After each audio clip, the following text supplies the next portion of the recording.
I won't do the rest.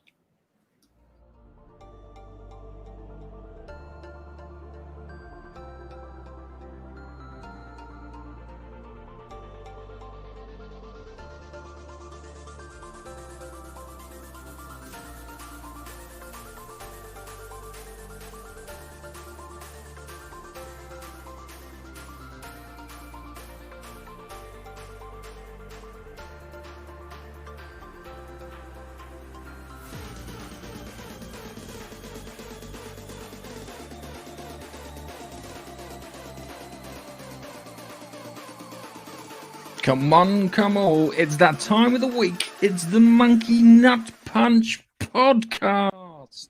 And I forgot to take the branding off. Hello, guys. Hello. Nigel, what won't you do? What won't you do? Yeah, I'm intrigued by that. I'm intrigued by that too. Hello, ladies and The rest of gentlemen. the song I was singing for you guys just before he clicked the button. Yes. So, it's this week's Monkey Nut Punch podcast. And as always on these podcasts and journeys, I've got Nigel. Say hello, Nigel. Hello, everyone. And I've got Keith. Hi. It's all right. You try and do the thing where it's somewhere around here. Yes. Yeah. So Anyway, he's even more clear than normal.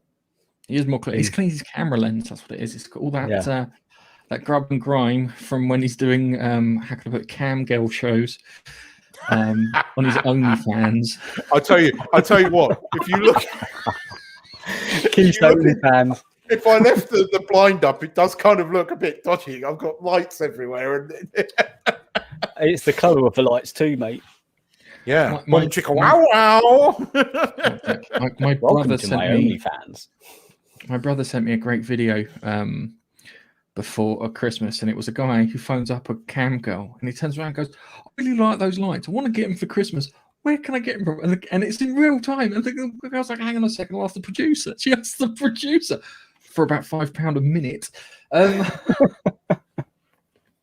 It was really funny. Anyway, on that note, there's time to move on. We've got some movie news in regards to the Justice League, bits in regards to Nolan, the Eternals, James Bond, some sad news in regards to one of the cast members of Babylon 5, the Superman Lois trailer, which we'll go through, some dodgy stuff with Xbox Live, Resident Evil, and then we've got a reviews of The Expanse, and I'm going to do Wanda Vision whether you guys like it or not. So, Keith kind of just paused then for a second. So let's get on with the movie news.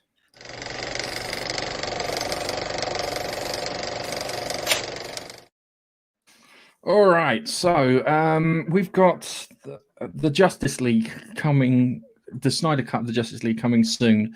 It's going to be on HBO Max, and we're getting a few sneak peeks and bits in here. And they've shown off their version of Steppenwolf.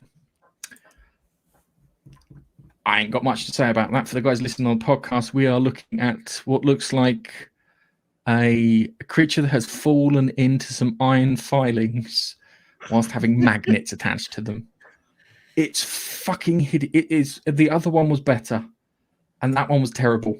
What the fuck are they thinking? Look at that. That is gash. Yeah, it does a bit. I think your iron filings with the magnet gone wrong is probably a good analogy there. Yeah, it looks worse than the last one. Yeah, this is supposed to be Steppenwolf, who's the bad guy, but in this version of it, he's just the henchman of the bad guy. Yes, this is how can I put it? It's not looking good, and when I get on to my next story, you'll understand why it's not looking good either. So, Nigel, when you saw that picture, what did you think? First of all, I've no idea who that is. So, whatever, man. Yeah, it just looks like you know when you've got somebody who does a lot of Warhammer painting, and they've gone, I know what would be a good effect. I'll just turn him upside down, dip him in something, and bring him out and go, oh, that's shiny. I'll have that. And that's about it for me. I No had clue a friend, what it is. I had a friend who got obsessed at one point of painting everything in hammerite paint. It looked cool, but when you grow up and you look back at it, you go, oh, no. That's what that kind of feels like. They've overdone the character, and it's not good. But that also falls in line with this story that came out too, that they're no longer going to be splitting up the movie into 4 parts. They're going to have one massive movie for you to watch. Now, this is worrying, and the reason it's worrying is the idea of splitting it up into parts was to keep people on HBO Max, which was a great idea. But if they feel that they can split it up and it won't keep people on HBO Max, putting it into one big movie seems like a bit of an issue. Personally, I would have split it up and then released it as a whole afterwards. But I thought that was initially the plan, and I thought it was 8 parts, not 4. And the fact was that he was spending the best part of a new movie budget. I mean, apparently it was costing between anything up to $100 million that he was using. But look, the film was shit before. Zack Snyder hasn't made a good DC movie. I mean, Batman versus Superman, don't get me wrong, 3.5-hour version at least made more sense. Still shit. I never thought that this was going to be any good. I just wanted to see this. I think it's going to be a bit like the director's cut of Batman versus Superman. This movie will make sense, and the story will at least flow, but still shit. Yes, no, I think that you're going to be right in that respect, where it's still going to be shit. I think Wonder Woman 1984 has caused them not to split this movie up. You could be right. It's come up for rent on my Amazon, and I won't do it. I won't spend money. No, nor will I. Sorry, I was just thinking, do you think it's the equivalent of this 5-year-old doing their drawing of their parents and it just looks utter shit, but the parents are going, oh yeah, that's brilliant, well done,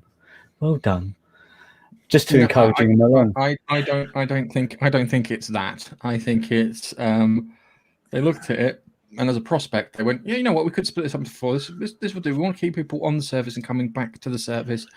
And then they saw what they paid for and they went, this might scare people off of the service. I think they just remembered that he made Batman versus Superman, and they went, "Oh yeah," you know, they forgot about the whole mother thing, and then they suddenly remembered. It's like, oh yeah, that's the same guy, isn't it? Martha. Oh, we love each other. Your mum's name's Martha. My mum's Martha too. Oh, we're friends now. Do you think that the criminals to taunt Batman in Gotham City go, Martha? Just letting you know, Gareth, your video's gone a bit pixelated. Has it gone pixelated? It's yeah. My end here. It's quite blurry for us. So Babster's just let us know as well. I know what it is. It's my son is online. Your camera, Babster has said it's like one of those pirate VHSs at the moment. Yeah, that's true. Okay, that is true. All right, I'll have to remove my face then for that. It's my son's on the internet. I told I should have kicked him off before I started, but he's on some bloody WhatsApp and on Minecraft and hang on a lot. Your geezer brother's on. Hello, Alex. No, I genuinely have not watched it. I haven't. Because I was going to, I admit it, but I haven't. I genuinely haven't seen it. I might download it, but I'm certainly not going to pay for it.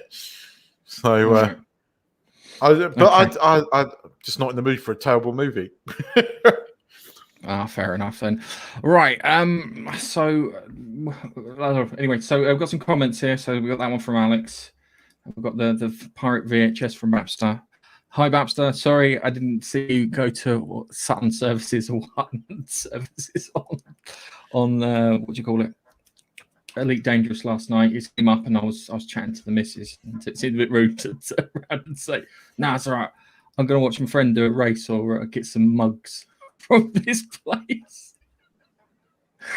Okay, let's move on to the next one. Enjoying the podcast so far? Why don't you give us a like on YouTube? Thanks. that's supposed to give me enough time to press the button on this thing, but it's internet is playing up on my end here. So we've got Chris Nolan. And Chris Nolan wants to film in India with Indian actors after finding it inspiring for Tenet. I know why he's doing this. The reason he's doing this is that Warner Brothers, through HBO Max, see previous thing, how can I put it, killing off cinema. And because of killing off cinema, he's gone, well, I want to do whatever I want to do. And if he goes to Bollywood or India's filmmaking division, whatever you want to call it, and says he wants to make a film, they will literally just throw everything they've got at him to make a film. And he gets to do what he wants. I don't know how a Chris Nolan Bollywood film would work. That could be, that's quite an interesting prospect, that is. It is an interesting prospect. I don't think he'd do a Bollywood. He's not going to do a Bollywood. He's just going to do regular films with Indian actors. And they're going to be more than willing to help out. Sorry, Nash.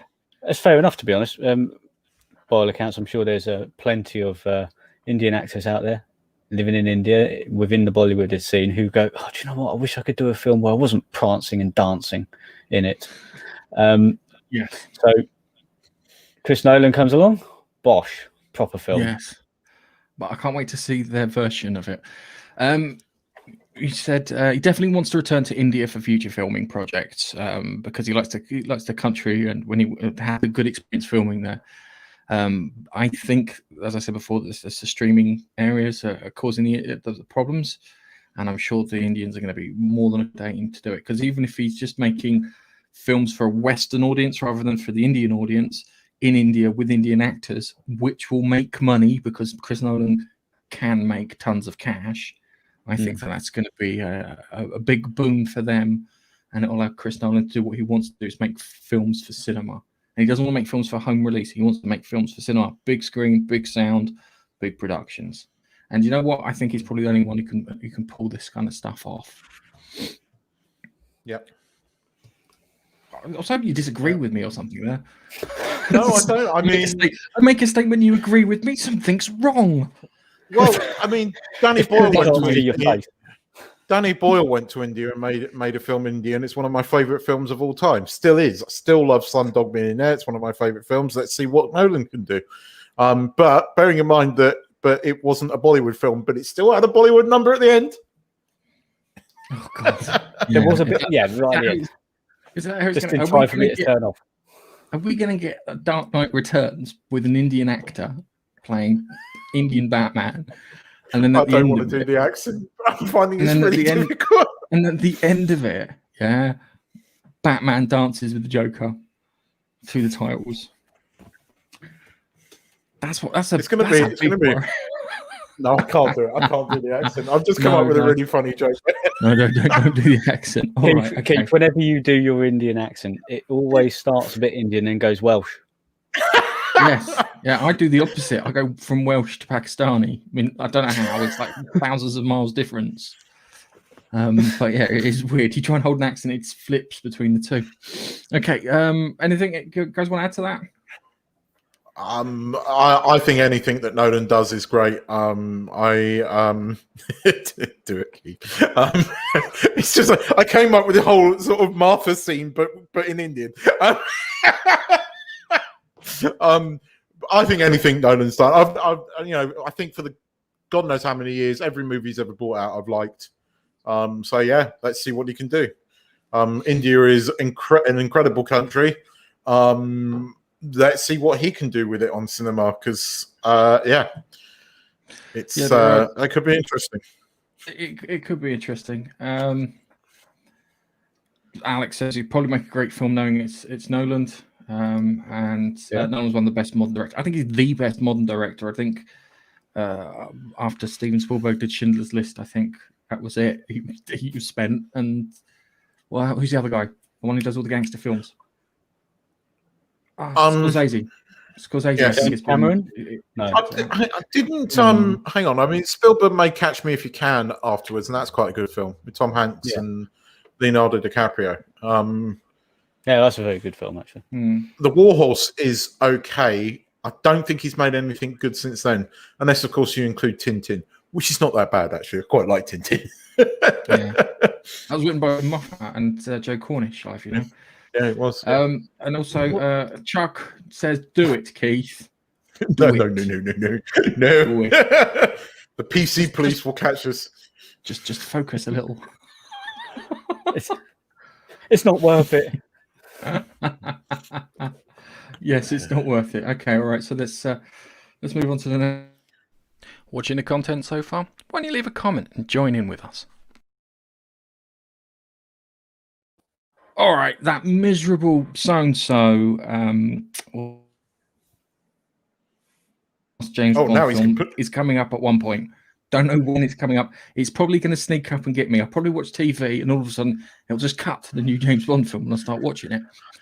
Hasn't it been put back to Sorry, hasn't it been put back to the 21st of October? Wasn't that what was announced the other day? No idea, but I'm expecting it just to appear like that out of nowhere. We'll completely have forgotten about it by that time. And I think this is probably a way to remind you that there is a James Bond film going on.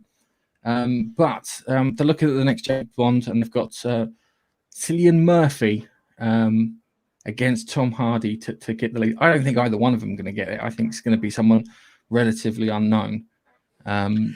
But if I had, okay, on. If I had to pick between the two of them, it'd be Hardy.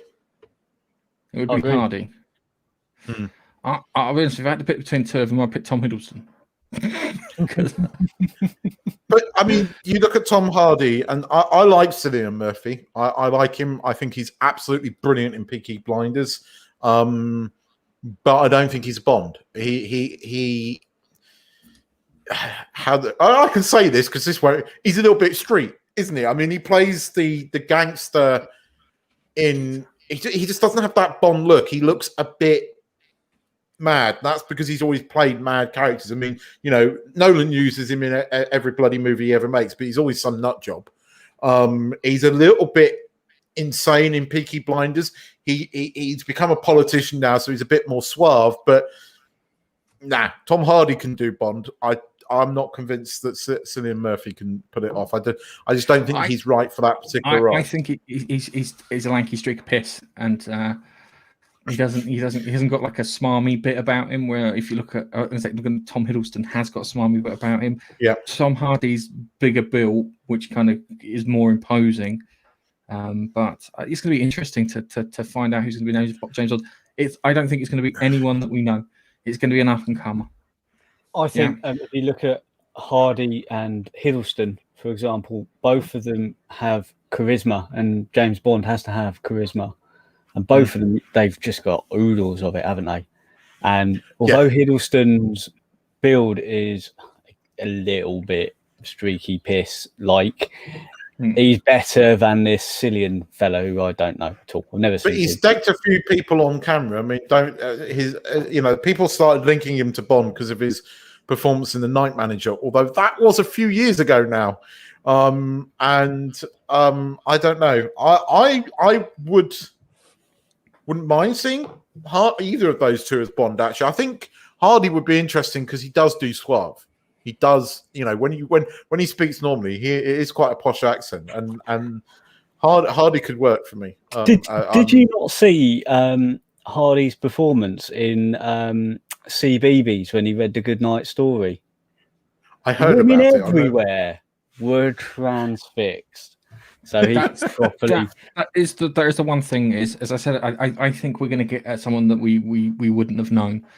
But you're right. Maybe. He does need to tick those boxes, and it's like the thing with Jason Momoa when they hired him. I think it was Aquaman in Justice League.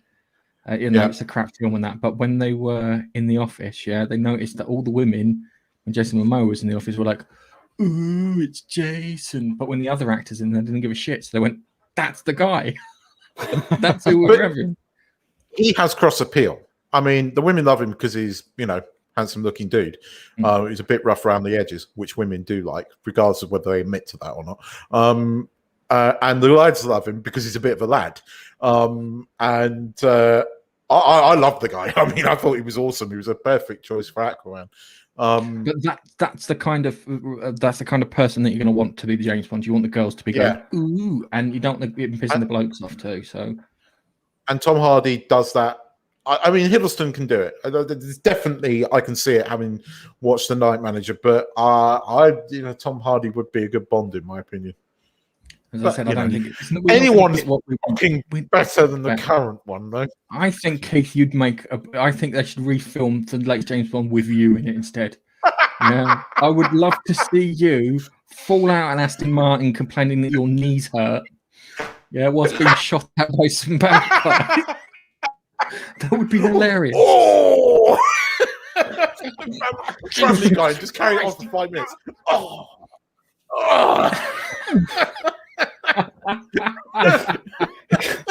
And as he jumps out of the plane rights itself because of the weight.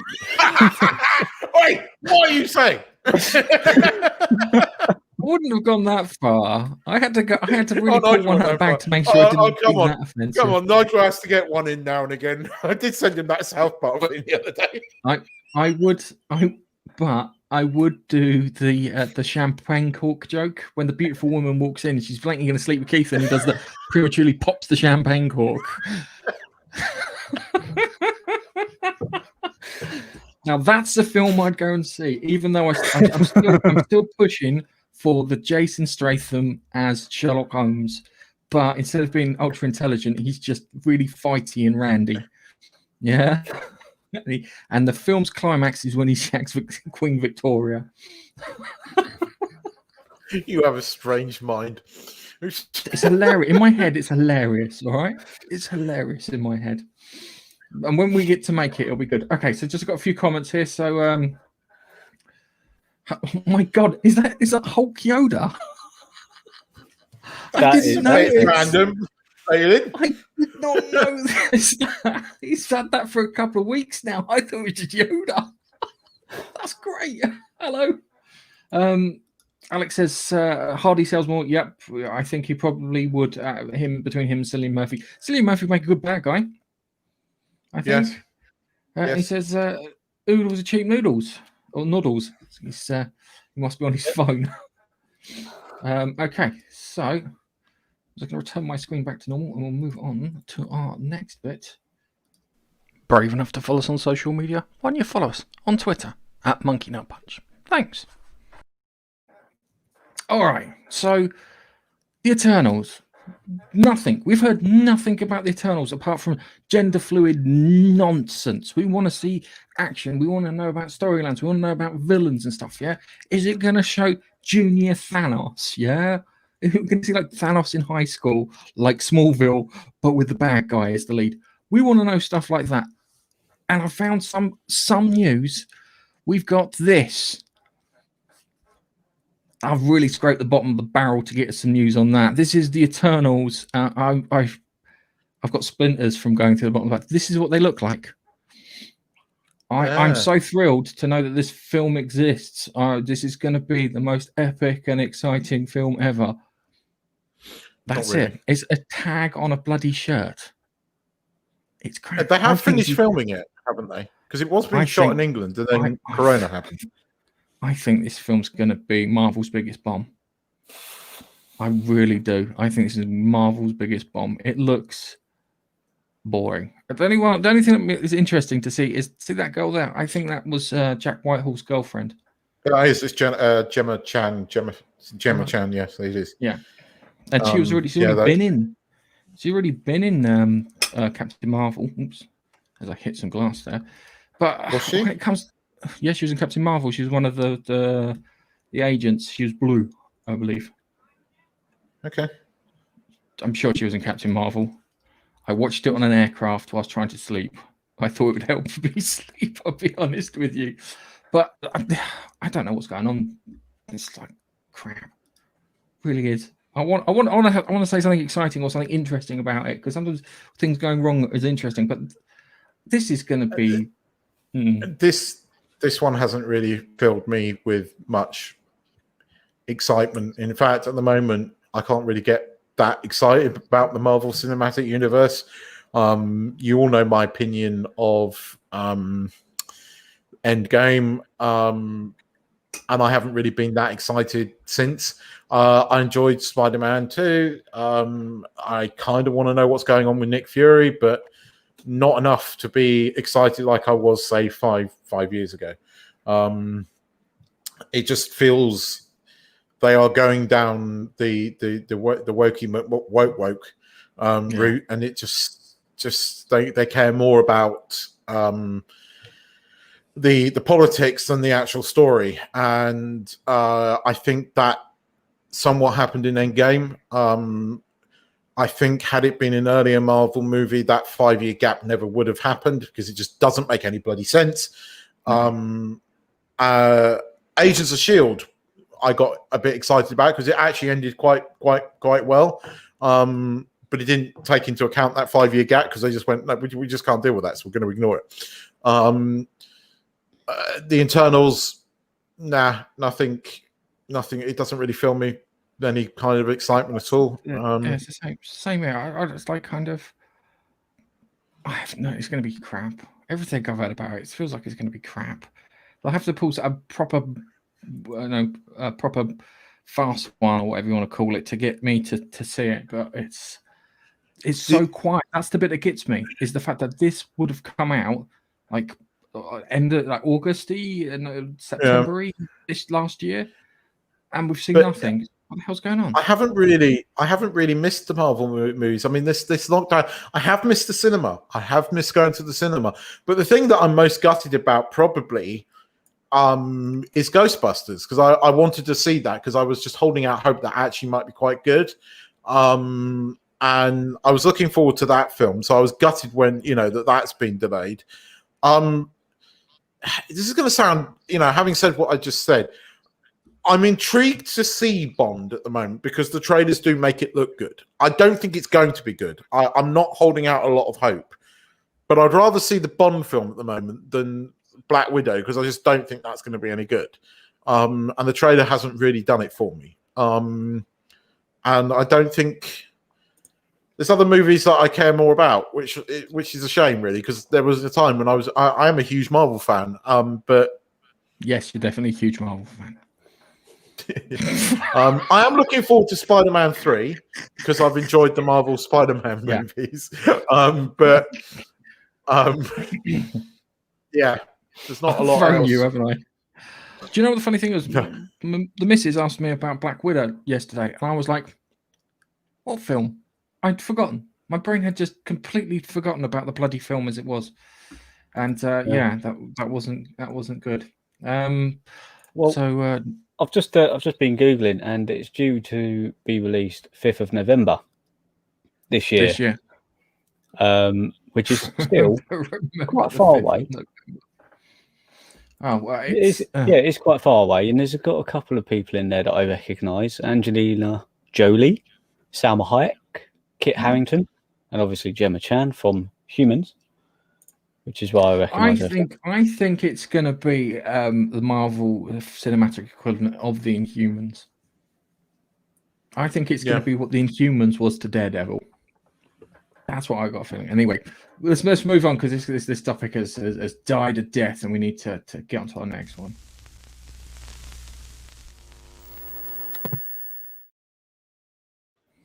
Right, I'm gonna hope my camera works for this one. I'm a big B5 fan. I think it was the science fiction TV series responsible for all the serialization that you're getting now. Because back in the 90s, no one really did follow on TV. They kind of forced Deep Space Nine into that situation where they had to start doing on like a continuous story for stuff, and they did rip off Deep Space Nine because they settled out of court, and the reason they did that is because they had JMS's Bible for it. Anyway, one of the characters in it was an ambassador for the Minbari. Her name was Delenn, and she was played by an actress called Myra Furlan. Now, the thing I always remember the cast when they were talking about her was the fact that she'd always get these giant diatribes, these huge monologues that she'd have to perform. So when Jerry Doyle, who's the one who plays Susan Ivanova, Claudia Christian, and Bruce Boxleitner were in a room and she went to speak, they'd all rush for a chair because her thing would be like page long, so it'd be like a minute long for these things. Now, she died at age 65, and she suffered from a disease called Western Nile virus. And this is a nasty, nasty, nasty disease. It's been cropping up over the world here, there, and everywhere in like little sporadic heaps. And I think it found its way into the States in 1999.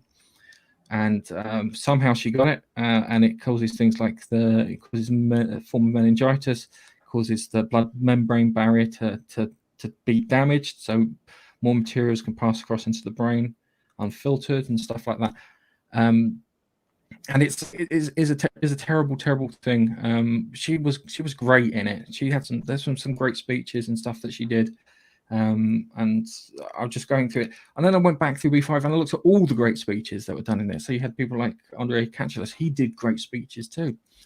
And it's really unfortunate that she's passed, because I really enjoyed watching her on screen, and I would like them to remake B5 with modern day special effects and this, that, and the other. And then I realized, oh, it's today, and maybe we shouldn't do that at all.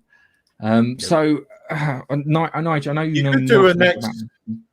You could do what they did in Next Gen, where they went back and redid all the effects. Because if you watch Next Gen now on Netflix, and I watched the episode on the big ass TV, and it looks really good. It stands up now because they went back and they cleaned it all up, and they did stuff like that. Now B5 was shot in widescreen, so it could hold up if they went back and did a Next Gen kind of thing, but there would have to be the need for it, and I don't know if they'll ever do it. But problem with B5 is it was done in digital and not on thingy, so I think it was done at 480p, genuine, yeah. But there is enough software there to step that up. You could step it up. No, to you're right. 1080.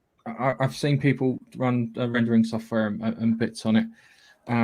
But going back to Myra Furlan, she was a character was great.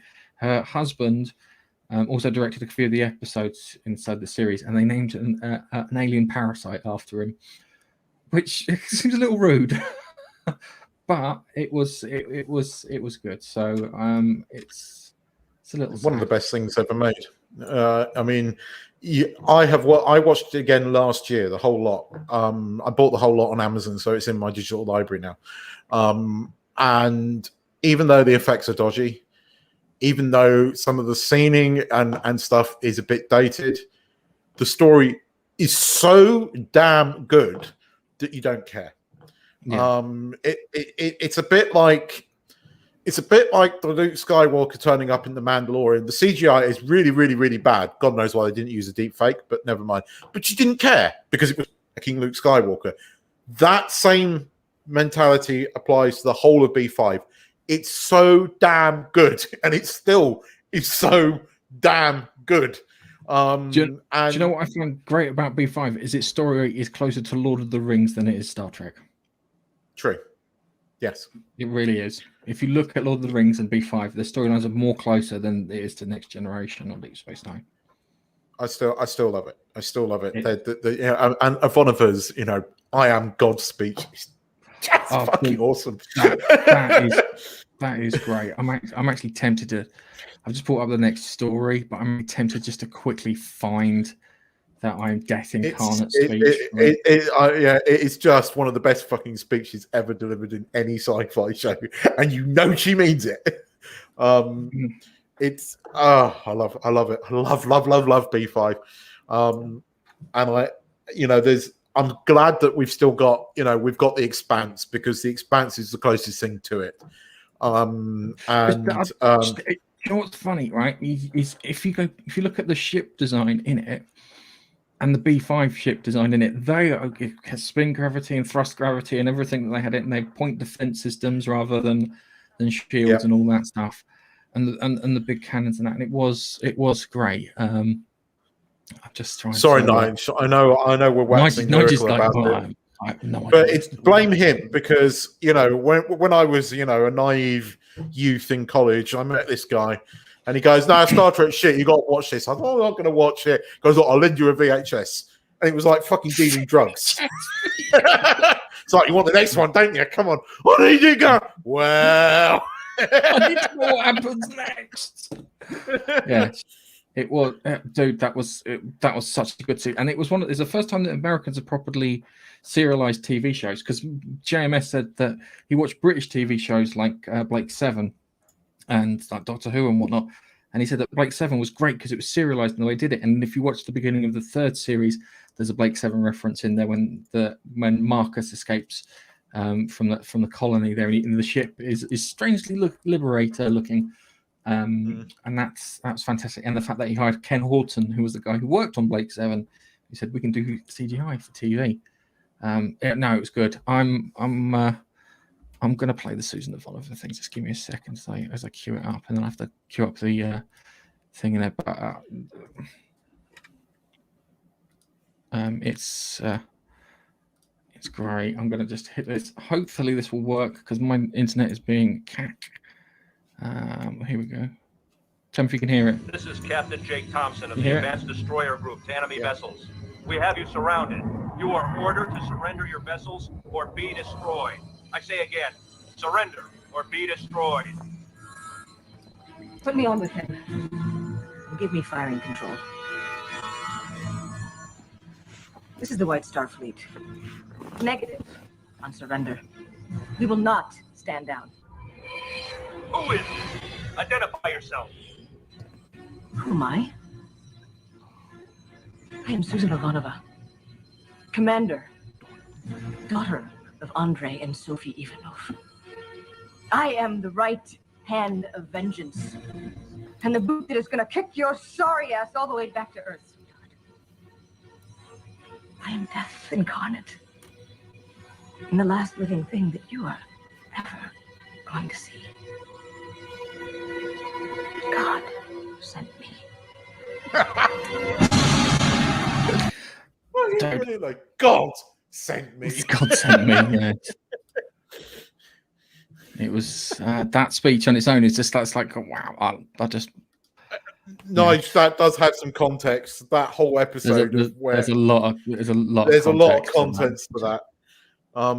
But it's the conclusion of a season-long arc, and it's just amazing. You watch this season arc, and the bad guys, it's like Empire Strikes Back. They keep fucking pounding away, and then Susan Oliver she gets to deliver that speech, and you're just like, yes, fucking kick their asses. And then she gets critically injured after. Yes, but she delivers. She's not God. She delivers. Yeah. No, there has one of the most tragic scenes of any TV series ever following that, and it really is gut-wrenching. Do you know what I find funny is they wind up the actor who plays Marcus, and he turns and goes, "No, Marcus, you're not asleep. You're dead." Every time they talk about it, they love winding up the actor. Goes, "Oh no, he's not dead. He's asleep and crying. No, he's dead." All of them wind him up about that. All right, so we've got a few comments. I don't know. BATV, Keith, perfect for B5. What's he talking about? I know he's talking about something, but I can't remember what. He'll probably kick me in a minute for not knowing. Isn't that the BA Baracus A-Team TV? I don't know. No, I don't. I should know what is going on, but my brain is at half level at the moment. Okay, all right, and then I've got the missus. Quite a lot of Ivanova. She was great. I compared Drummer in The Expanse to Ivanova. Yes, that snarky second person, career minded, but you know that. And like the light, yeah, cool. Thanks very much for getting it for me. And Nige isn't convinced. No, Nige isn't going. Nige isn't convinced by anything. Oh, yeah, Keith's derping. About Drummer when we get to the reviews of The Expanse. Okay. Yeah. Remind you about Drummer. Okay. I think I might have watched the pilot. But I can't really remember. It hasn't really stuck in my mind. I think it was available on Amazon Prime for a bit, but then it got taken off, and so I didn't carry on. It's been available on Amazon Prime in the States, but not in the UK. I think I have watched on Amazon Prime, and then it got taken off. And are you sure? You sure it wasn't Dark Matter or Stargate or? It wasn't Another one. Stargate. It was a woman with a red dress, I remember. And she was That's like Battlestar a bit Galactica. silent. Oh, okay. You see, Battlestar Galactica. no, I haven't seen Battleline 5 at all. I don't know. Okay, all right. They both begin with B. Nerds get very angry over getting these things wrong, and Keith's had to drop out for a moment. So as Keith's dropping out, we'll move on to our next story. It's just me and you, the way it's supposed to be. Nigel. The way it should be. Hi, we've also got a Facebook page. Why don't you pop over there and give us a like? You can also watch the live streams on there. Thanks. You guys have got to help me record some of those things to make them a bit more thingy as Keith drops in. All right, so anyway, right. So CW shows are renowned for being, how can I put it, a little tight on budget. I think it's probably the best way of describing Shit. It's a word. tight on budget. It's a polite way of putting it. This is an annoying thing because the first two seasons of The Flash and The Arrow up to that one point were great. And I really enjoyed the hell out of them. And then all of a sudden something happened. Like someone must have left somewhere. And They got shit. I was watching. I'm trying to be polite. I'm not. I'm working from home at the moment, and while I'm working from home, in the background, I'll have TV. And seeing as the last two seasons of Flash, Arrow, and Supergirl, I have not watched. It's just sitting there on my planner. I just went, oh, do you know what? It's in the background. I don't need to concentrate. And I was watching Supergirl to get through the last. I've still got one more season, and I was watching it, and I was going, she's fighting. Supergirl's fighting her twin sister or whatever, right? Oh, okay. And her Sokovian cousin or whatever, and the fight starts in they're fighting in the daylight, and it literally cuts, and it's nighttime, middle of the night, and you're going, hang on a fucking minute, there's no continuity there at all, and it was like the morning, and it's not like they've shown them fighting through the day. They haven't been. They've literally forgot the last scene they did was during the day, and then it cut to night. And I was thinking, going, this is utter trash. So, yeah, not good. Yeah, not good at all. Okay, all right. Anyway, thanks, Nigel, for putting on a big fucking downer before we started. I'm trying to get Keith away from a big downer before we started, but no. I'm trying to be a bit positive about it because we've got the. I'm going to put. I have seen. I'll tell you what, Gareth. Just to please you, I have seen this trailer, and I can say, doesn't look shit. I will go that far. It looks like how can I put it? Looks like they've made an effort. Yes, it does. I'm a little worried, and I watched another YouTuber, and they had a comment about the sun. Hang on a second, all right? Because what we got in this trailer is, oh crikey, there is right. So I think you and I watched the same YouTuber. I think we watched the same YouTuber, right? Yeah. Now the YouTuber looked at this character, and one, it looks like he's got fucking lipstick, mascara, and foundation on, and he's they them and not him. Which is worrying. I'm hoping it's not the case and we don't get stupid. But it is the CW, and we've already had it all. So they haven't done them they them yet. They've done transgender and all of that stuff. So it is Discovery's done it. So knowing the CW, that need to be the wokest of the wokest, it wouldn't surprise me. The trailer looks great. I mean, it looks different to anything else the CW's done. It has a slightly cinematic darker look to it. I quite Snyder. like what's his face. Yes, it does. But Snyderish.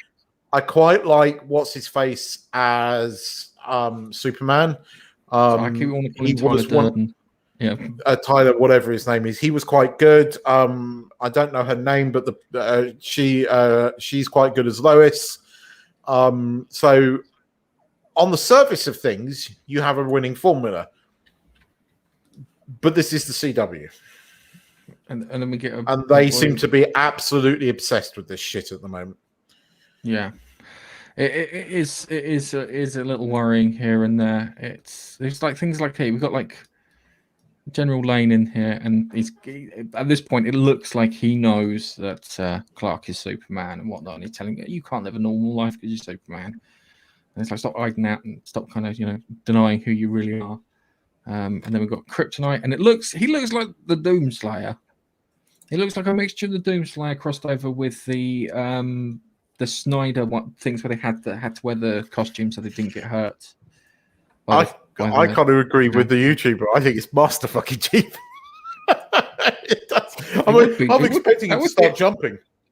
That would be a great crossover, an unexpected crossover too. If all of a sudden Master Chief pops up and Lois and Clark.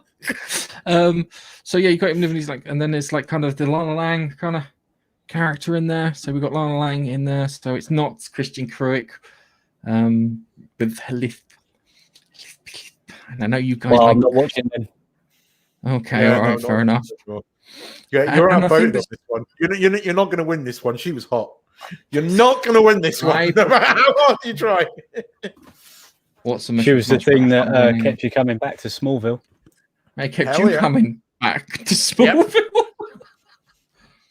Yep. Both. I had a girlfriend at the time. Literally. that's my comeback. I had a girlfriend at the time. So it's not Lana Lang, and I think they're supposed to be like neighbors.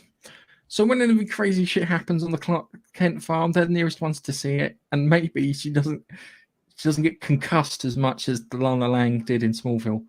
So it's coming 23rd. It looks pretty good as Superman. That looks pretty good as Superman. It looks like they've made some effort in here, and then you get to the bit where the kid's getting shit thrown at him, and then hang on a second. So the kids don't believe it. I don't think kids don't believe he's Superman. So I think they've turned around and gone, go on, pick up a truck. All right, fair enough. Yeah, Superman can fly. How do we know you're not just like some kind of superpowered villain? And he picks up and starts flying. Goes, oh my God, you're Superman. And then they're kind of reacting. There's one thing mentioning, looking at that scene there, right? You've got the possible them and whatever the name is, them and they, and then you've got the jock son. So you've got the son. The lesbian is the one that's going to get the powers blatantly. Yeah, it's not even worth putting a bet on it. No, we know this already. That's the premise of the story. That's the premise of the story. But if they do it right, towards the end of the series, he also gets powers too, and then they can have proper fucking dust ups, and that'll be because that makes things interesting. Then if he then gets powers at a later point, there's Master Chief again in there. Master Chief, and then it looks. I think, but it's worth a watch, but maybe not continually watching. So you were saying like the kids are going, oh, I don't believe you're Superman. All you need to do is go take glasses off. See? Oh wow! I never knew. Wow. See? Clark Kent, Superman. Clark Kent, Superman. It's a perception filter, mate. It's got his glasses built-in perception filter. That's what people have said. It's a thing that causes a perception filter on it, and it's like, dude, stop ripping off fucking Doctor Who. I was blaming ripping off Doctor Who. Yeah, and I think that because the perception filter was always the things like the perception filter, the temporal grace is one they haven't covered in new Who. Yeah, and temporal grace is a great one. Yeah, it means that you can't fire a gun inside the TARDIS. Yeah, that's all that temporal grace means. It's a great idea. It's like kind of no, we've got temporal grace here, everything's fine. Yippee. But it is. I'm gonna watch that first episode if I get a chance. It probably will be poo, but they made a really good effort with that trailer, so that deserves one watch. And then when everyone starts dropping off because we have a they them who has the superpowers, it's not good. Anyway, we've got some comments and bits here. So we've got what's it? I didn't even know about Superman and Lois. Surely we not sure we need it. Henry Cavill is Superman. The end. Yeah, he is Superman. The end, but he can't do Superman constantly. And where is he as the fucking Witcher? More importantly, I'm waiting for that TV series. They filmed it beginning of last year. Sort shit out. I thought they stopped. I thought no, because it was filming at the end of the year, and they kept postponing it because people kept coming down with the beer bug.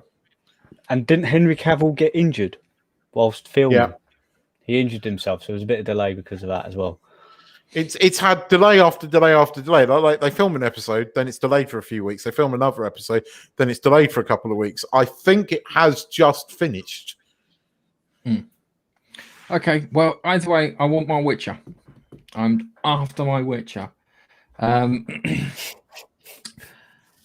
Not enough said. No, it's his son. It's his son.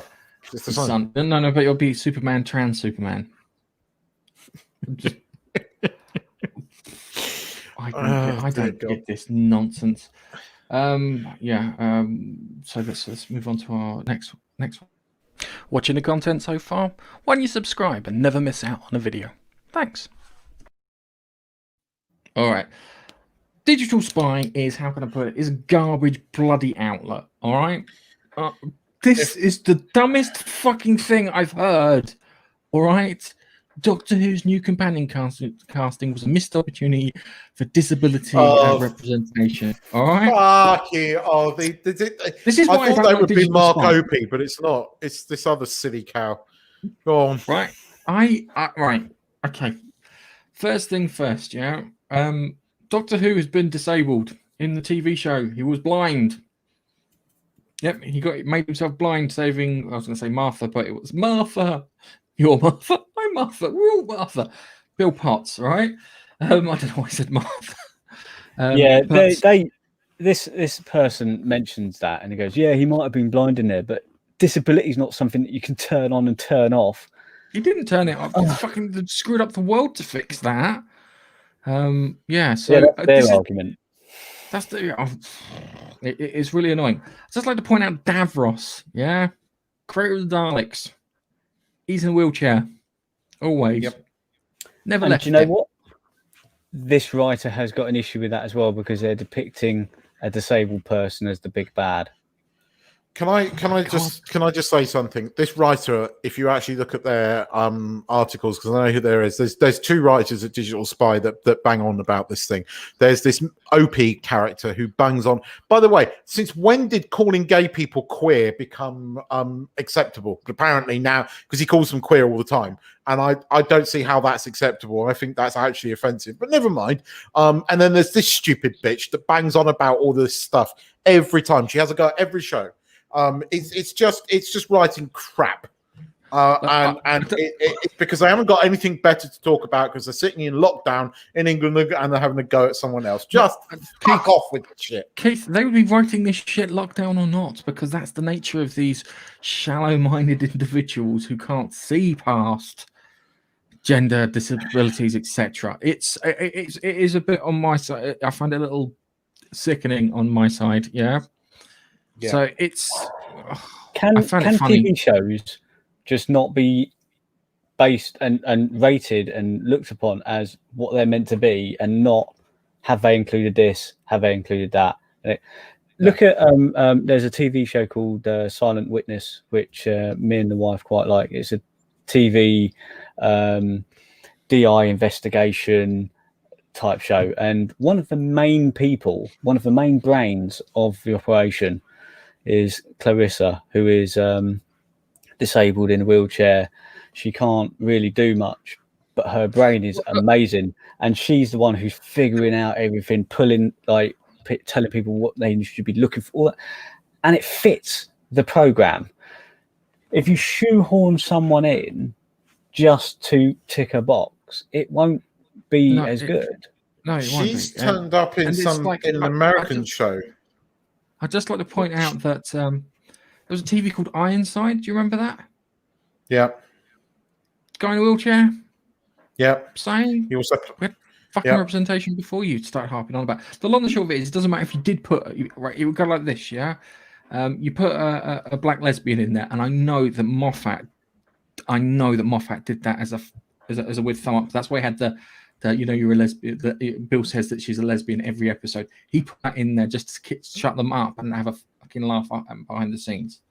Because if you look at it, the way that they react, because after a while, people start reacting. So what? Roman, yeah. And it's like, I know.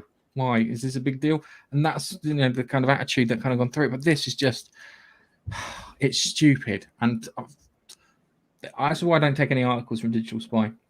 I know you used to be a big digital spy reader back in the day, but kind of no, I watch it. I read some of it for news, but I find myself getting more and more pissed off with it these days, especially when I see articles like that. It's like, I think people writing articles in order to be offended on behalf of people who aren't offended is just ridiculous nowadays. It seems to be that's the way of the world now. But I mean, this silly cow that's written this, there's no pleasing a Nige, because the BBC is one of the wokest woke fucking things of it all. You have to look at that terrible War of the Worlds. It was terrible. But they still found issue with that because it wasn't enough females in it. Oh, it should have been a lesbian fucking couple. I mean, there is no pleasing these people. You're never going to please them. Stop pandering to them because they're nuts. Sorry, Nigel. Well, that's what I mean. I apologise. People, it doesn't matter what you do, there will be something that they find to pick apart and negatively comment on stuff. It doesn't matter, so you might as well not. I've got some bits that I've been listening to and following, and I've been listening to a thing called, I've got Blinkist, which gets books and puts them down. And these people aren't interested in what they say they're interested in. They're kind of interested in revenge. But this is a conversation we can have at a later date because it's there's a lot more. I think it refers to TVIs or TIVs or something. They classify these people who have got is a actual mental condition, and they are studying it at the moment to try and figure it out. And social media does not help with this, and it's going to get in the next 2 years or so. You're going to get this come through as a mental illness. So when you have Pedro Pascal telling people to phone up his people he deems having the wrong politics to harass them, that will be deemed as a mental illness, and then they'll have to go and get treatment for it, which will be fun. And I have no idea how they're going to do it. Anyway, let's move on to some gaming. And this is where I'm going to test to see if you guys actually read the show notes.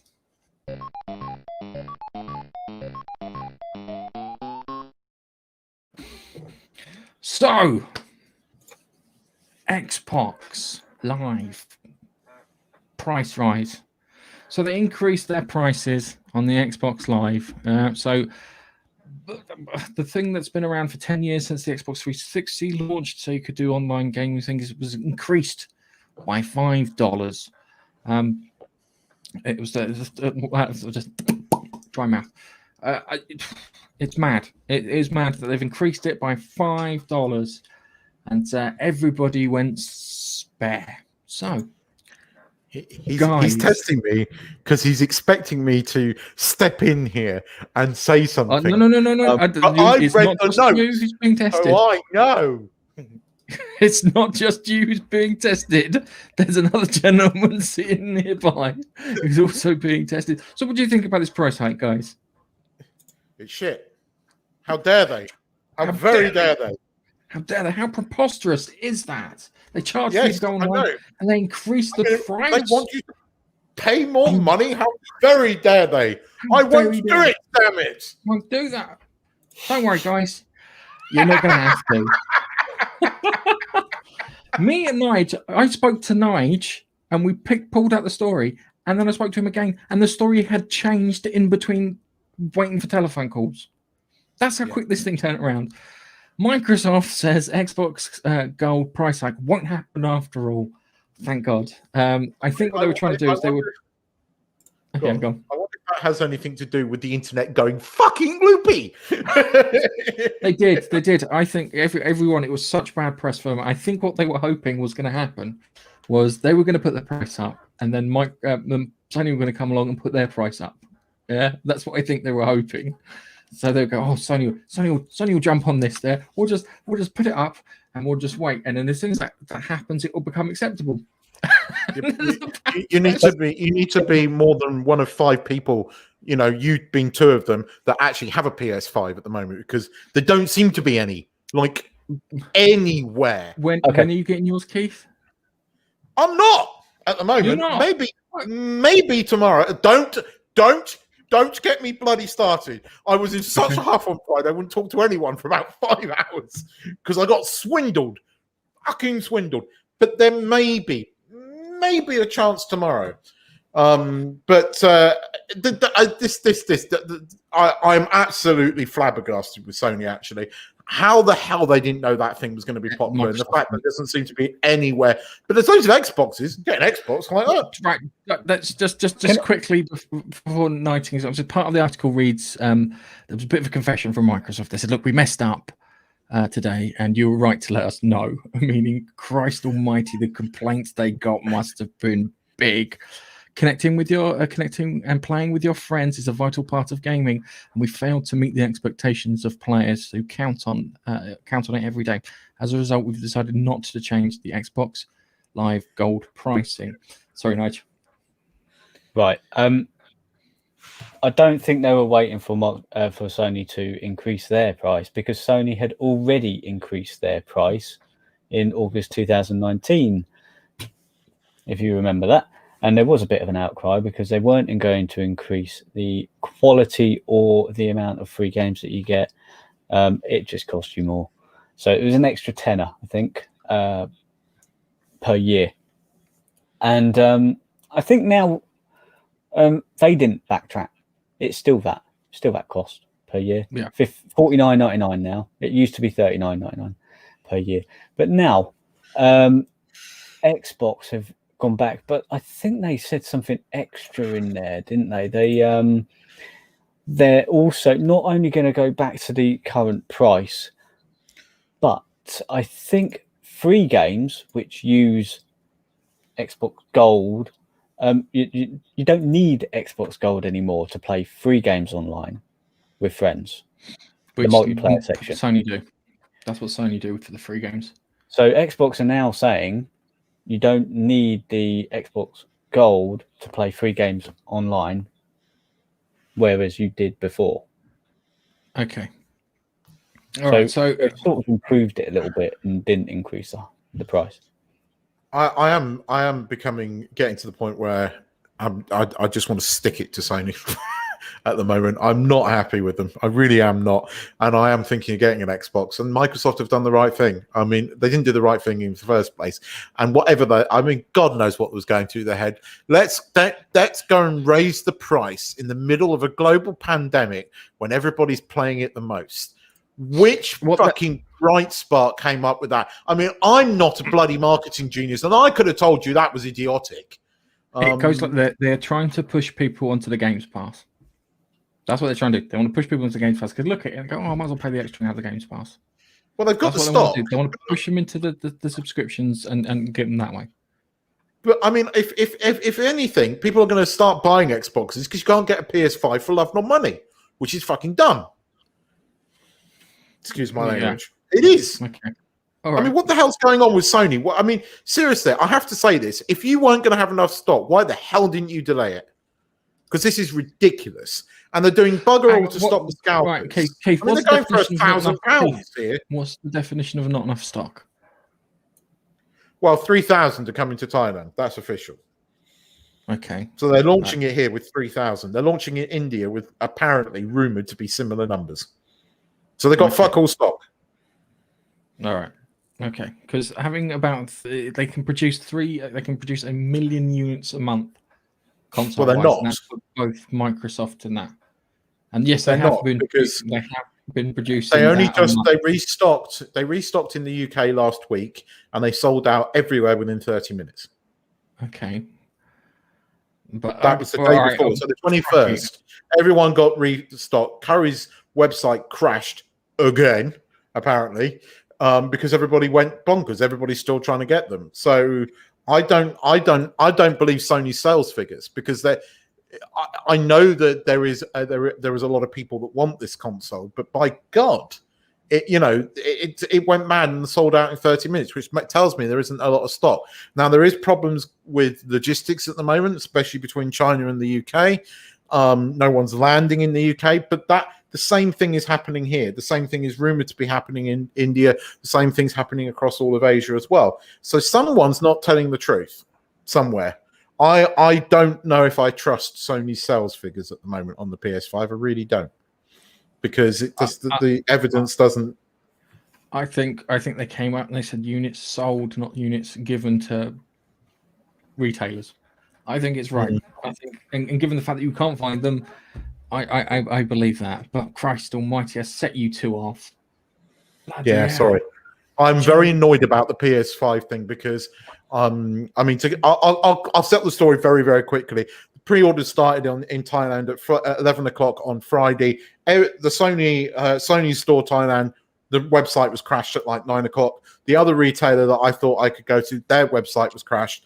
That retailer's website never came up online until about 3 o'clock in the afternoon, when miraculously they were all sold out. Now, I know my internet connection's usually shit, but I was cabled into the router that day. I was getting a gigabit internet, and I was pinging fucking Google, and I never dropped, and I never got onto that website, and yet they managed to sell out. The rumors are now that the retailers here have done a dodge, and I wouldn't put it past this, because this is what happens in Thailand, that all of their preferred customers and staff got them, and then it turns out there was only 3,000 in the country.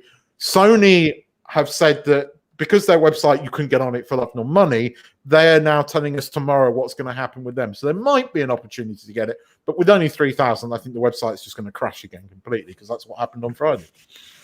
And boy, do I regret bringing that up. Enjoying the podcast so far? Why don't you give us a like on YouTube? Thanks. No. Anywho, Christ Almighty, hang on, we'll see if we've got a comment there. Yes, we won't set them off any further, perhaps. Okay, so Resident Evil Village, or Resident Evil 8, I think it is. Its trailer debuted. What do you call it? Debuted on YouTube and whatnot over the week. It featured a rather large lady. I don't mean large as in fat. I mean large as in hugely tall, with a massive rack. So it starts off. It's got that kind of the Resident Evil kind of aesthetic, and we're going to be hit with a copyright. But this game looks to be more kind of vampires and werewolves than zombies. Which is going to be interesting. There'll probably be a scientific explanation behind what's causing the vampirism or the werewolves, and it looks really good. I watched the playthrough that Nigel sent, and seeing it in action, because this is the glossy one that they show everyone, rather than the warts and all one. That looks great too. The Resident Evil 5 engine that I played, the remake of Resident Evil 2 and the remake of Resident Evil 3, really, really good. And this here looks like it's going to be a bit on the different side. I haven't finished off Resident Evil, what was it, 7? I think it's on beforehand. I played it in VR around Nigel's, and I played it outside that in VR. And I don't know, the way it's put together is really good, because it feels really dirty. If you play it, it feels like everything's grubby, and you need to clean your hands after it. But if you get a look, it's a lovely kind of hallway there, and those are the really tall ladies. They are tall, but it looks a bit Castlevania-esque, if you know what I mean. And you two probably don't know what I mean by Castlevania-esque. I know exactly what you mean. Did you do any double fucks on this? Because I had a bit of a double fuck when I was watching it. That bit there, yeah. That bit there. Oh well, I'm gonna see. I'm gonna have to check for the demo, because I didn't check in there. But it's weird, kind of like it looks. That's a really tall lady. She's about 9 foot. I watched. You sent us a trailer, and I watched it on the YouTube app on the TV. And I have to say, it fucking looks beautiful. I don't know a lot about Resident Evil games. I haven't really ever played them, but graphically, it looked beautiful. And then Nigel's gameplay one. It looks amazing. It looks bloody good. It looks very next gen. Yes, it's nice to have a decent next gen game. And if you get a chance to play the Resident Evil 2 remake, it's really good. Resident Evil 3, if you can pick it up for a tenner, then it's worth a tenner. But I don't say it's worth any more than that. And just before we go anywhere, I think we haven't got the thing I want. So it's like, wow, don't tell me they're back in a mansion. Yes, they're back in a mansion, not a crappy dilapidated house. It looks really good. I need the Fry from Futurama, Take My Money one. And then it's like, I smell a Resident Evil PS5 edition. I imagine there probably will be, or an Xbox version. I So, think there are yeah. versions come out for the Series X and Series S, and also PS5, and then the last gen as well. But the video that we saw, it was basically the preview version of the game. But the graphics look amazing. It looks smooth as well. No jerkiness in the FPS or anything like that. And yeah, when she arrives, god damn, she's tall. she is tall. It's like just a 9-foot ceiling. She's like, yeah, everything's fine. It's She's Darth like Vader ducking under the door, isn't she, to get in?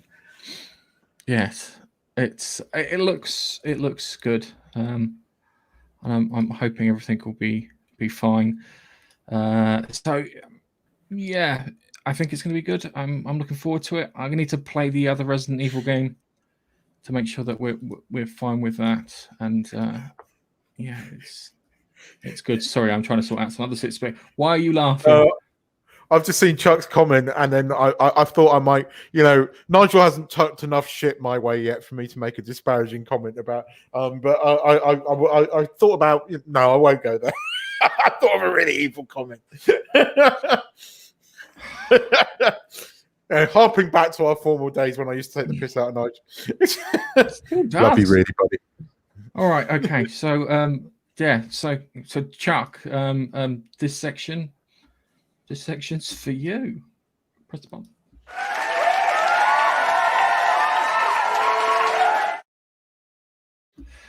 Wanda Vision. Eat shit. Right, move on to the Expanse. I'm going to talk about Wanda Vision because Wanda Vision's a mystery, and I like a good mystery to try and solve. I watched it. This was the best episode so at the moment by far. It felt a lot more compressed. A lot more stuff happened in there. It's starting to tell you how the world is working, and the fact that it is Wanda that's doing this. I don't know if she's being played in order to do this, but she is doing this now. There were certain bits in the episode. You've got the neighbor who's behind the wall, who's trimming his hedges, and then started trimming his way through the wall. And then you had the neighbor who came over, and she's chatting to him like, "We've got to kind of get you out of this kind of thing." They all know that they are players in Wanda's fantasy, and if they do something wrong, then they get fired or cut or whatever. That's one thing that cropped up. You had the Truman babies. Show. No. If Truman was the person who was controlling everything, then yeah, it would be right. It would be like the Truman Show. Yeah, the Truman Show, but Truman is Wanda, and she's controlling everything. Yes, she's controlling everything. But then you've got people on the outside who's trying to make sure that it doesn't go haywire and everything goes. I'm still pissed at it, but I will give you that it is a better episode.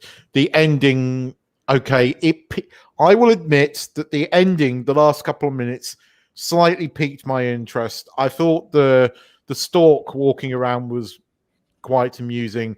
I don't know.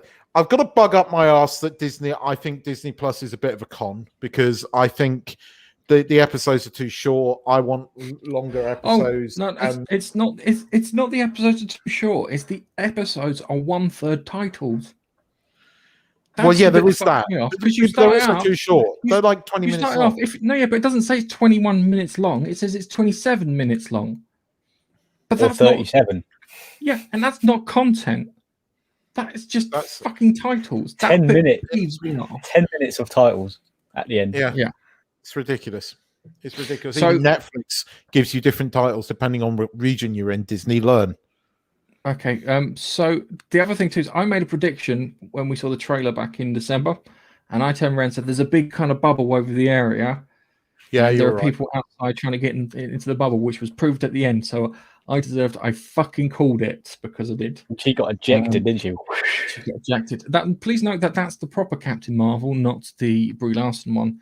Monica Rambeau, sorry, the black lady, and she was Captain Marvel, proper Captain Marvel, before they changed Miss Marvel into Captain Marvel and made her intolerably smug and hideous.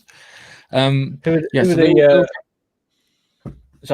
the peeps who rushed to her aid once she got ejected? They're the sword people, so they're basically S.H.I.E.L.D. Yeah, because you can't have Oh, fucking Shield now because Sword and Shield.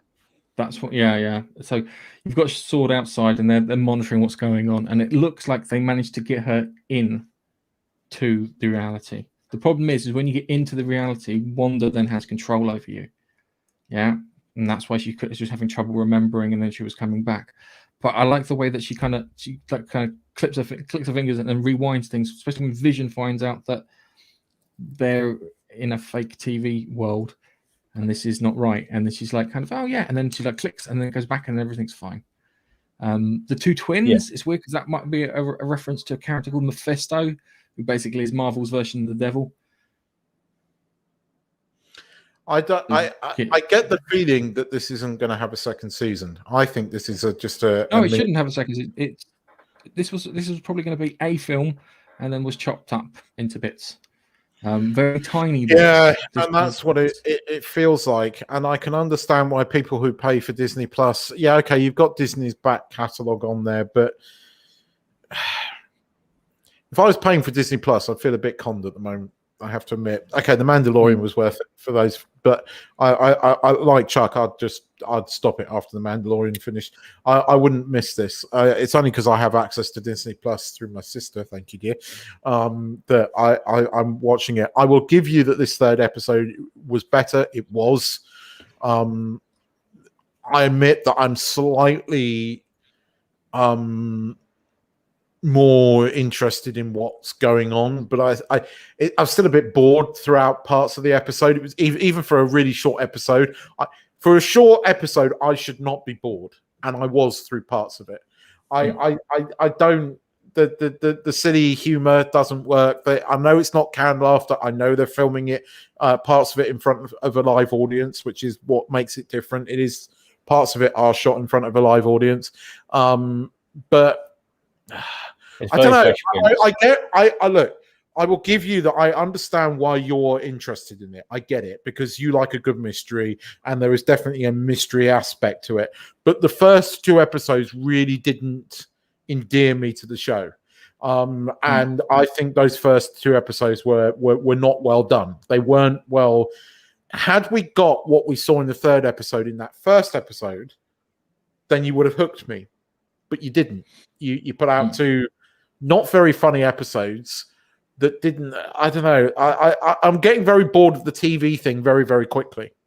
But I will give you that there was a few hooks here that will make me come back next week because now I just need to know what the hell's going on. But I think everything will unravel next episode. We will find out a hell of a lot more in next episode. That's what I expect, and I don't mind it. It's not too bad. It does bring me back to the older growing up and watching Bewitched and whatever the other thing was, and I don't mind it. It's not too bad. Some of the jokes are just not funny, but then the kids are liking them because they're stupid jokes, you know. So we'll carry on to watch it. When it comes to Disney Plus, I'm getting my money's worth from going through the Disney back catalogue and all that stuff. So I'm not so fussed that I've signed up to it now. If they don't start bringing out more things I want to watch, new stuff, then yeah, I'll be cancelling. But you know, it's one of those things. I would say, Nigel, I wonder if next year it'll still have the same appeal to people. Well, yeah. I think it's like I think it's like this. I think they've seeded lots of stuff in the episodes to pick apart. So it's a watch twice jobby. So you'll go back and watch it with the knowledge that you've got, and go through it. I do like it as a thing. Marvel kind of needs to do a bit of changing. Okay, it's not great in regards to the way it's put together, especially the 20-minute episodes. They could I don't know, they could probably do 3-hour episodes and have done with it, or maybe just 2 1-hour episodes and have the whole thing sorted. I mean, Nigel makes a point though. Your kids are enjoying it, right? So far, yeah. They didn't think they would. There could be an argument that Disney Plus is for kids. I suppose there could be an argument there. Disney Plus is more. I would describe it as more of a family thing. They need to. if I was Disney, I would have turned around and said, "What everything that we've got, I want everything that we've got that we can put on this digital service, yeah."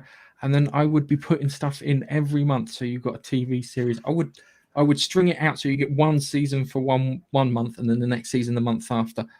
I would have some kind of, they don't appear to have any kind of strategy outside these Marvel bits and the Mandalorian.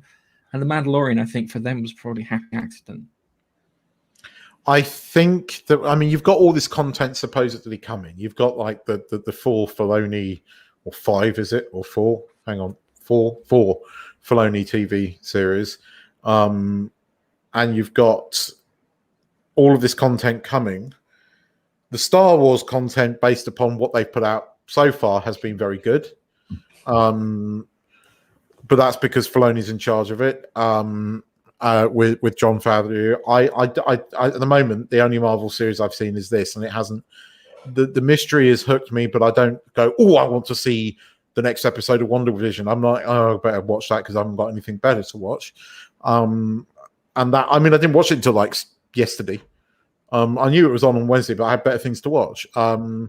Yeah, so it's Friday, a filler more than anything. Whereas the Mandalorian was, I wanted to watch that. You know, I wanted to see that when it came out. It's because you're a Star Wars fan, sorry, and I gave up on the fucking prequel trilogy. I'll be honest with you.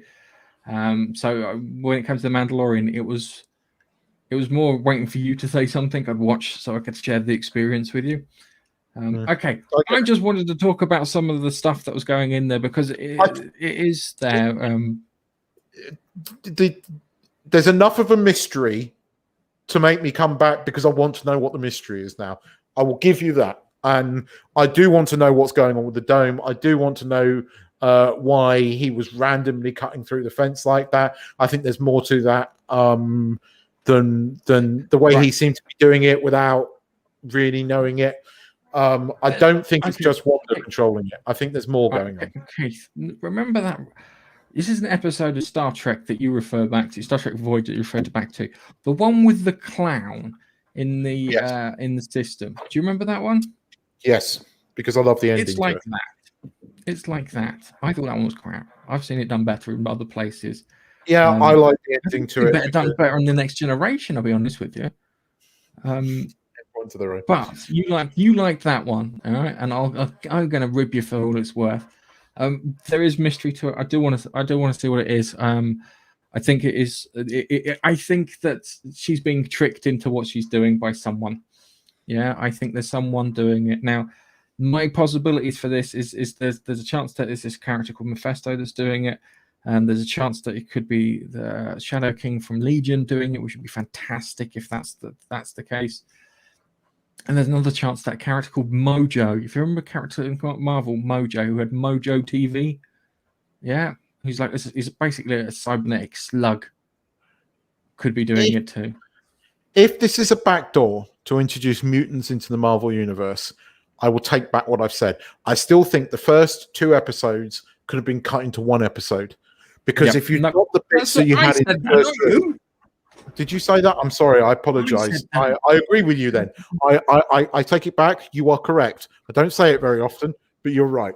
I think, had you done that, because I get what Chuck's saying in the comments. I understand why it didn't hook him.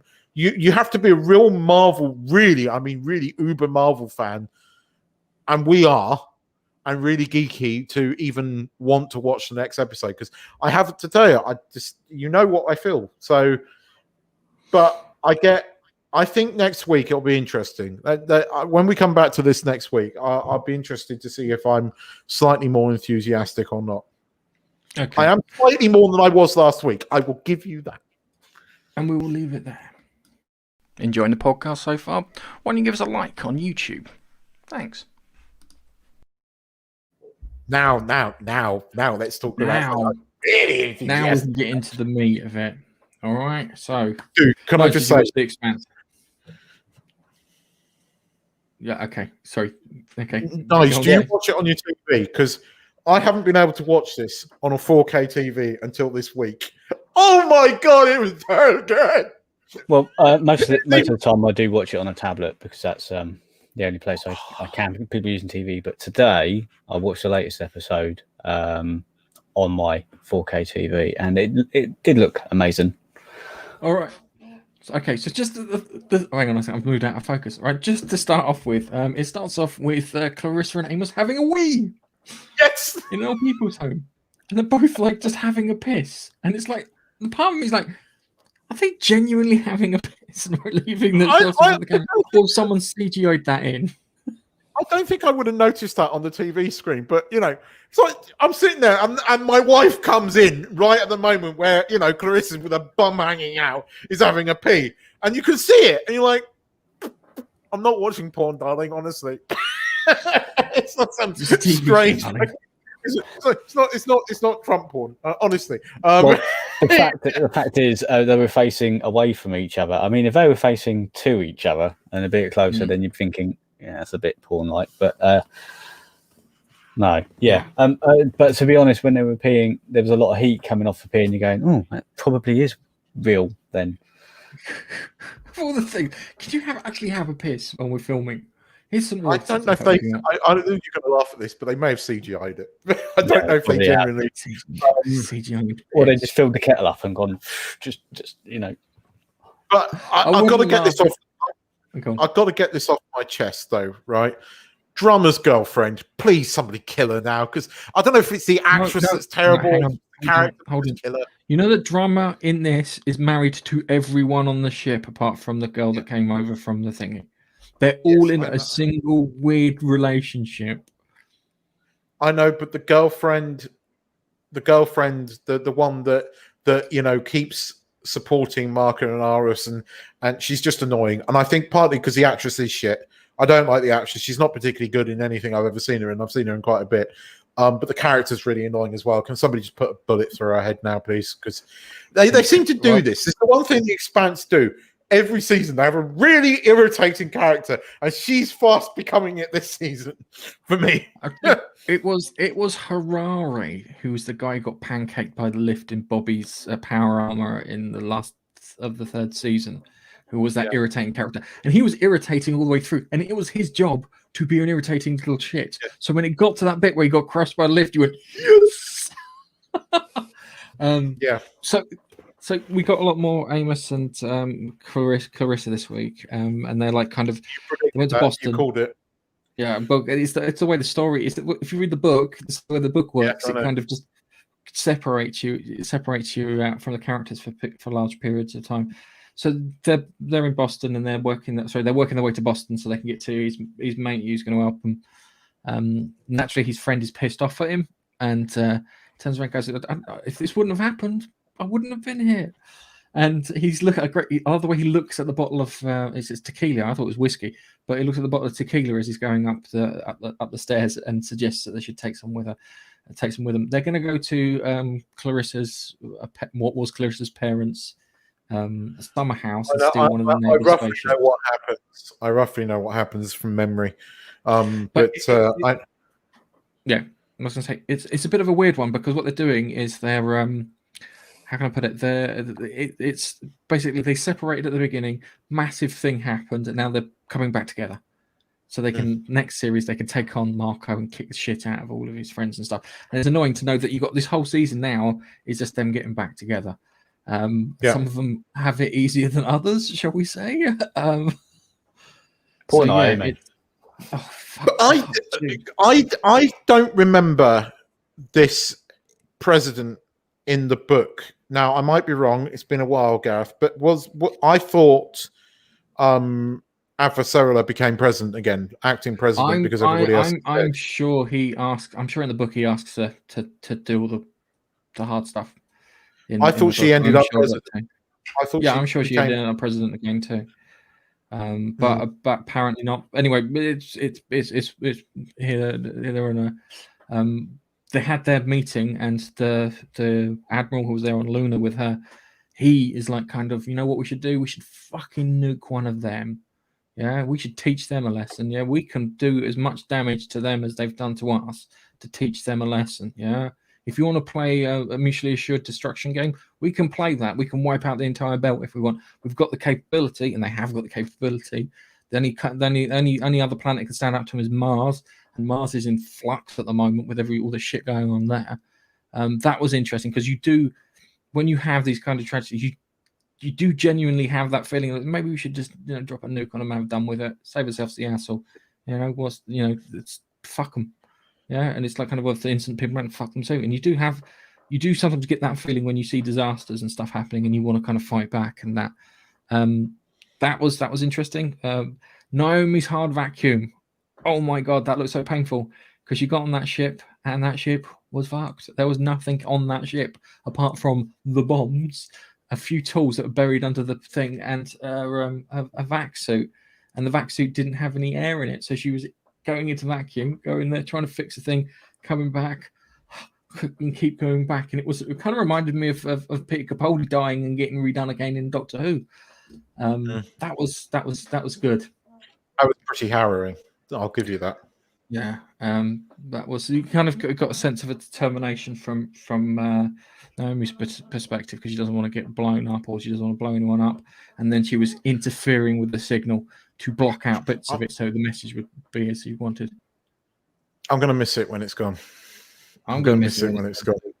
We've got 2 more episodes, is it, or 1 more episode? I think it's 10, isn't it? In Amazon series, I think they're 10 episodes. Okay, and we've only got 2 more left, but everyone's going to be reunited at the end, which should be the good thing. They'll all be back together. Yeah, and then it'll be, and then you'll have your mystery cliffhanger with Ring Gates, which I'm looking forward to, because I have to put that in there, because that's how they take out Marco. Which is going to be good when you look at it. It's like, oh, dude, he's going to fucking get it.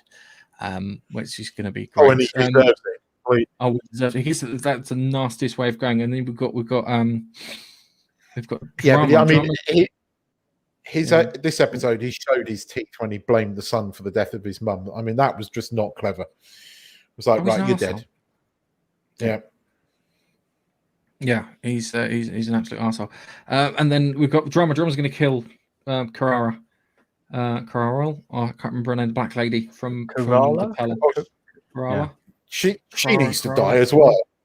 Oh, dude, she's one of those. She's like the queen bitch. If Marco is king bitch, she's queen bitch. Does a really good job as an actress.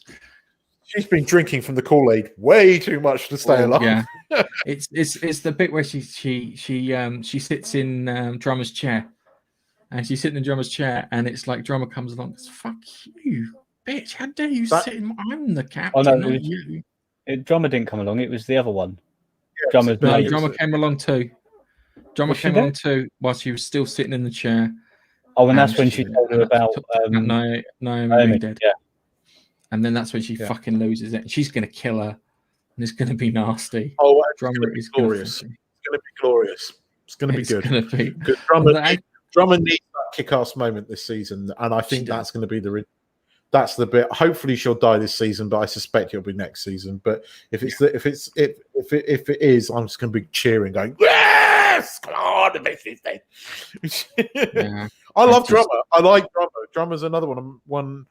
It's funny. Most of the fucking characters that I like the most in this are women. Avasarala, I think me and my wife decided that Avasarala is our favorite character, just because she's such a schemer. She's such the world class schemer. Her power is bullshit. She knows how to put it out and how to detect it and everything, and that's why she gets on with people like Bobby, because Bobby can't bullshit to save her life. But it's one of those things. I have to say, I think I love Drummer, but I think my second favorite character, and Nigel like this, is Amos. I love Amos too. I love him.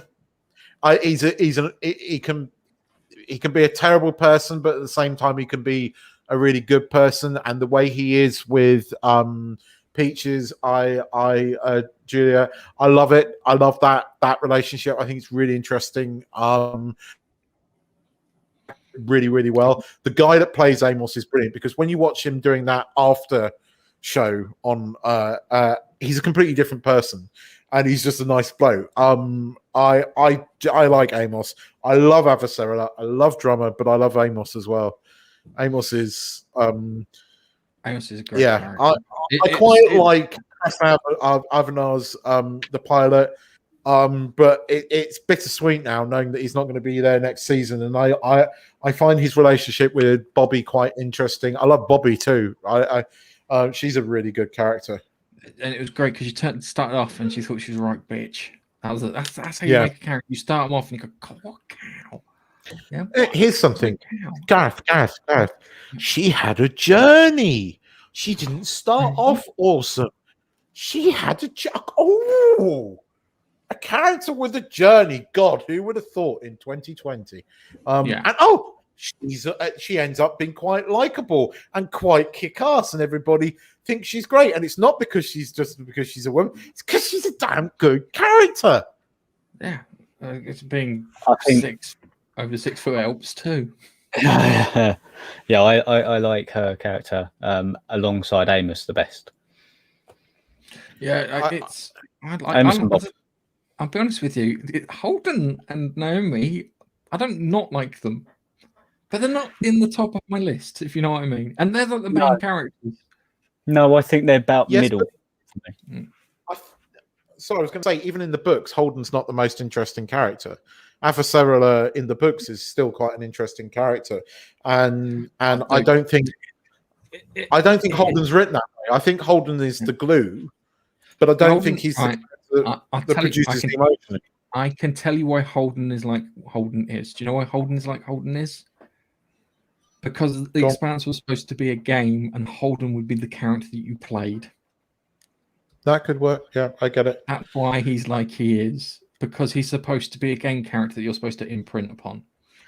I think Naomi is more interesting in the books. I don't like the Naomi in this, but we've already voiced that. Although I did feel for her in this episode, but I'm still not a Naomi fan.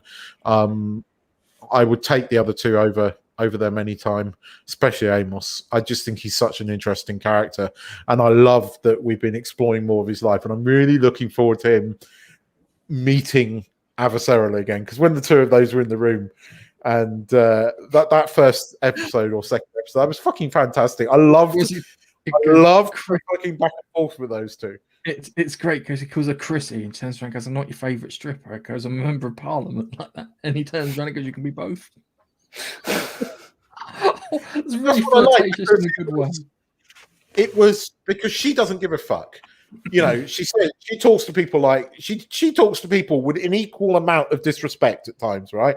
She doesn't give a fuck. It's partly why she lost the election in the last series.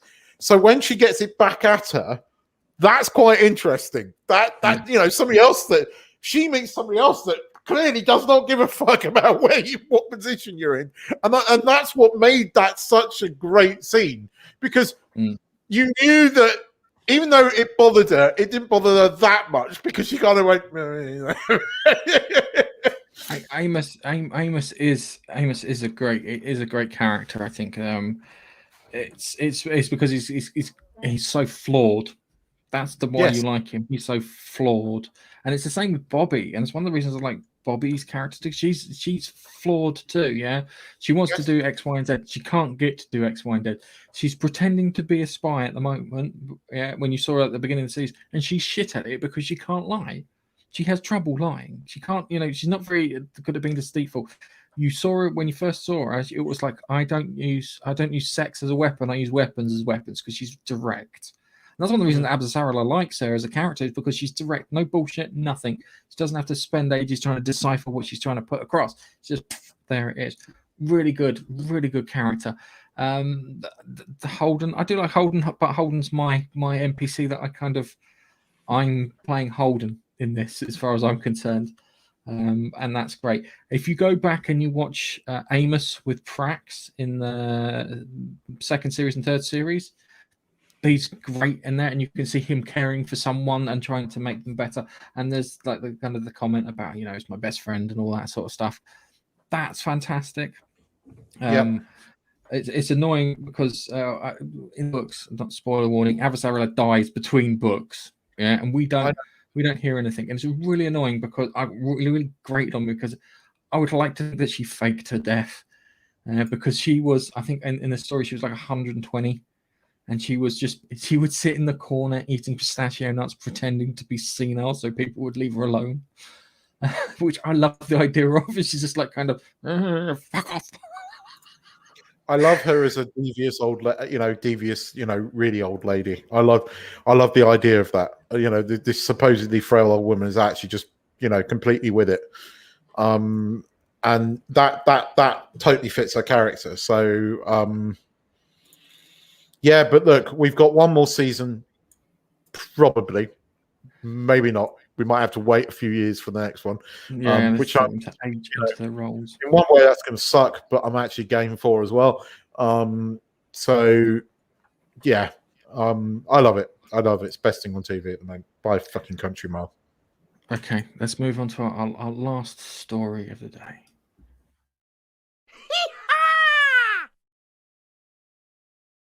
Every time that. All right. Okay, Babster sent me this one. McDonald's customer calls police after showing up too late for a drive-through breakfast. What the fuck? That's me. An angry McDonald called customer. That doesn't make any sense as a sentence. Yeah, sorry. Sometimes you just really, really, really fancy a sausage double egg McMuffin. I mean, you do. They're not that great. Trust me. I had They one are. when the last one They I are had. when you haven't had one.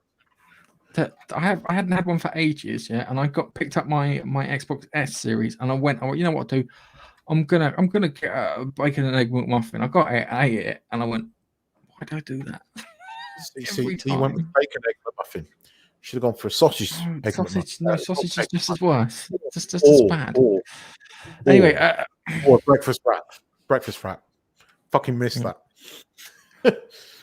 Yes, a call at 11:30 this morning from an angry lady who stated that she was due in the queue at McDonald's drive-through in EG. By the time she got to the window, the breakfast. I can understand why she was fuming. The person in front of you is asking for a bloody fillet-o-fish for his wife, and stops you from getting your brekkie.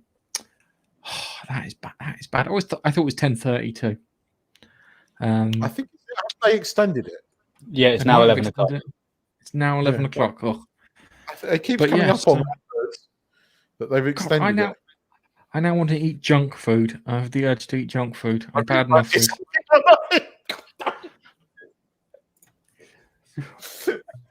God damn it, Baxter.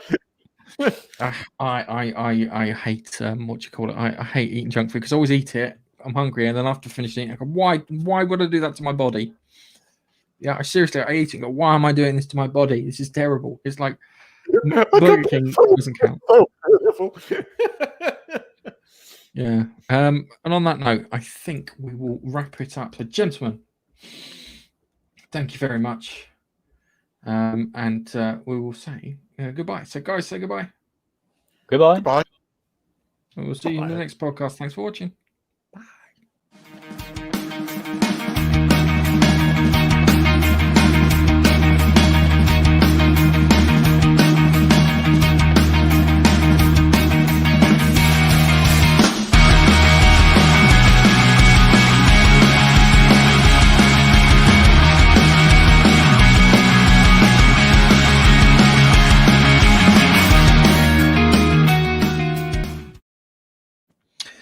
So, where's your closest McDonald's, Keith?